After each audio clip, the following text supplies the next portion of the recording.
En ek wil 'n getuienis vandag met julle deel, wat 'n maand terug met my en my vrou gebeur het. Ons was in 'n motorongeluk op 'n Sondagmiddag 4:30, waar ek met my soos 'n double cab agteruit gery het, en van die grondpad af in 'n spruit beland met 2 meter diep water. Dit was 'n kwessie van wanneer die motor die brug verlaat het, was 'n kwessie van 3 tellings, toe die motor agteruit op sy kant geval en op sy dak gelê, en soos in 3 was die hele kajuit vol water. Ek het op 'n oomblik onmiddellik gesmag na suurstof, maar daar was nie suurstof nie. Daar was nie tyd om asem te skep nie. Die oomblik was 'n breekdeel van ligte water, en die volgende oomblik nagdonker, en ek het gesmaak in water gesluk.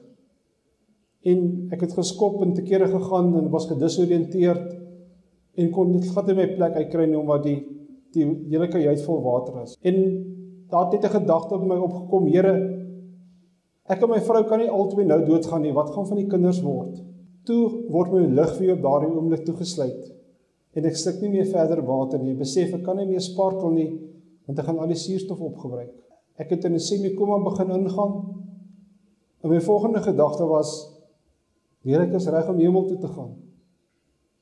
Maar intussen, wat ek ons kan agterkom, toe ek en my vrou uitgeredeneer het, met die valslag van die voertuig in die water in, het ek op haar geval, en sy het onder my gelê, en sy kon, binne minute kon sy uitkom. En sy het buitekant die voertuig kom staan en besef, maar ek is nog nie uit nie. En sy het by die voorste deur, waar haar kant was, sy probeer inbeer, en sy het in die voertuig onder die water ingegaan en gesoek, en sy kon my nie kry nie. En sy kom weer uit, en sy sê, sy hoor 'n stem skree, wat my stem is: Chris, waar is jy? Maar ek was op haar stadium onder die water. My ligweë was toe, my mond was toe. So dis nie ek wat gepraat het nie. Die God het self gepraat. En sy het besef, maar ek lewe nog, ek is daar binne. En sy het by die agterste ry van die double cab het sy ingeduik weer waar sy uitgekom het.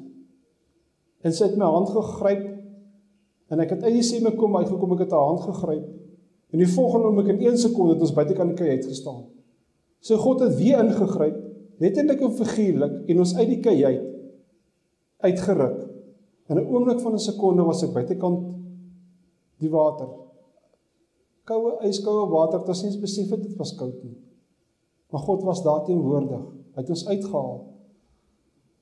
Ek was buitekant gestaan, vol skok, en spierwit, soos 'n blaai, nie geel nie, spierwit, en gehyg aan my asem, en vlak asem gehaal. En binne 3 minute, soos die Here gestuur het, was ons bure, wat op 'n Sondagmiddag uitstappie was met hulle voertuig, op ons afgekom. Sy het dadelik my gejaag na die naaste dokter op Heilbron, en op pad Heilbron toe, kon ek net vlak asemhaal in die motor. En die water was binne my longe, en ek kan die geroggel van die water gehoor het. En ek het gesê: Here, haal asseblief die water uit die longe uit. Wonderbaarlik het hy by die dokter, toe die stetoskoop met my longe luister, was my longe skoon.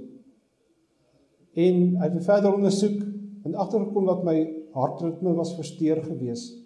As gevolg van die skok, het hy my vereniging toe gestuur, so 60 km verder, en op die Sondag aand plate geneem, bloed getrek, en binne 15 minute was alles weer positief en terug na normaal. So ek was nie eens nodig gewees om opgeneem te word in die hospitaal nie. Ek was net baie moeg. Maar van Heilbron af tot ek by die huis gekom met 100 km verder, moes ek 5 keer stop om my blaas leeg te maak. So God het op 'n natuurlike manier die water wat ek ingeïn het met die slukkery en wat in my longe was, uit die liggaam uit te haal. Ons dien 'n groot en wonderlike God en Vader. En ek dank my vrou, en my kinders en die Hemelse Vader, dat my tyd op aarde nog nie verby is nie. Ons dank hom, ons loof en ons prys hom daarvoor in die naam van Jesus alleen. Amen.